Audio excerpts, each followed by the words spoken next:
dementia researcher with a blog and a rating. Completing a PhD is like completing a piece of art, and according to Leonardo da Vinci, art is never finished, only abandoned. So when completing your PhD, the question is not when is it finished, but when is the right time to abandon it. When that time comes, you will have to face what you've spent years training for, your Viva. But what actually happens in a Viva, and can you fail it? In this blog, I will be discussing what to expect from your Viva and sharing my experience of how I survived mine.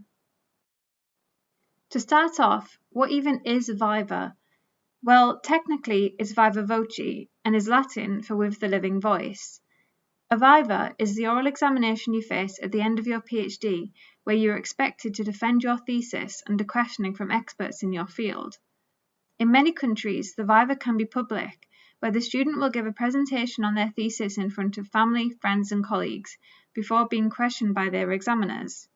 In the UK, the Viva is conducted in private with two examiners, one internal, an academic from within your university, and one external, an academic from a different university. Your institution may also require a convener to be present to oversee the process, but they will not be allowed to ask you questions.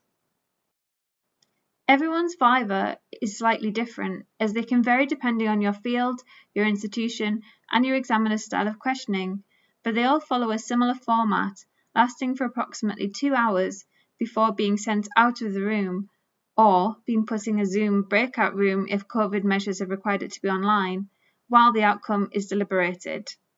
Once called back in, your examiners will recommend one of the following, again which can vary by institution guidelines. Pass with no corrections, which is very rare. Pass with minor corrections, which you'll typically be given 3 months to complete, and this is the most common. Pass with major corrections, which often means being given 6 months to complete. Asked to resubmit with substantial changes, which you'll be given a year to complete, but will require a second Viva. Award an MPhil, which is a lower degree compared to a PhD, if the thesis does not meet PhD standard but is still good quality. Asked to resubmit for an MPhil with corrections, or fail with no resubmission option or chance to be awarded an MPhil. Minor corrections differ from major corrections in that they will often consist of making further clarifications and small edits. In contrast, major corrections can include collecting more data and making significant edits to the thesis text. Passing with corrections is the most common outcome simply because if you have reached the stage of having your Viva, your PhD supervisors have deemed your work to be of standard and that you are capable of passing.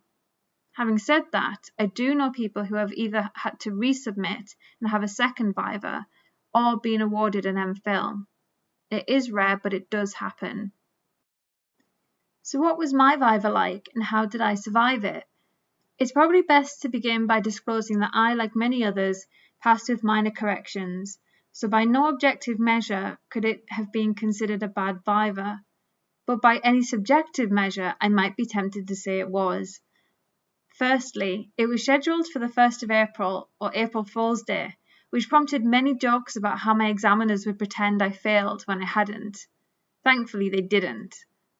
Secondly, I had previously shared an office with PhD students who were a year or two ahead of me, so I had seen them head off to their Vivas and return a reasonable 2 hours later, stating it went well and they enjoyed discussing their research. So I was primed for this to be my experience too. It wasn't. It is easy to spend time solely preparing for the scholarly aspects of the Viva, such as preparing for potential questions and familiarising yourself with your examiner's work to anticipate their perspectives and what they might ask. My supervisors prepared me well for this, and I had given numerous talks and presentations throughout my PhD. However, I think I failed to prepare for the emotional aspects of the Viva and how to manage my expectations of what would happen. Well-meaning people will tell you what to expect, such as you will be asked to summarise your thesis or to explain why you used a certain statistical test. But if the unexpected happens, such as being asked a very difficult and specific question as an opener, you can feel totally thrown from the beginning. My Viva lasted for around 4 hours, and the moment I realised I was beyond the 2-hour mark, I worried I was being kept for longer than I expected because I was doing so badly. I think the only thing which could have made my experience more positive is if I had been more flexible in my expectations, particularly now I understand how no two Vivas are the same, and there is no template for how a Viva examination will go. It is perfectly possible to have a bad Viva experience and still have a good Viva outcome. It has taken much reflection on my part to work out why I felt I had had a bad Viva when I was prepared, my examiners did a great job, and I only came out with minor corrections.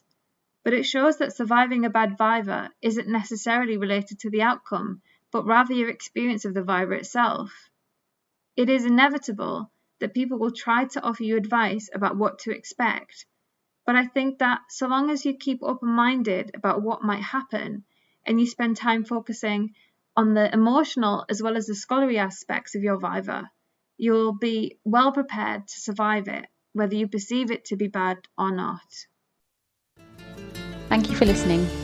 Join the Dementia Research bloggers and share your own views.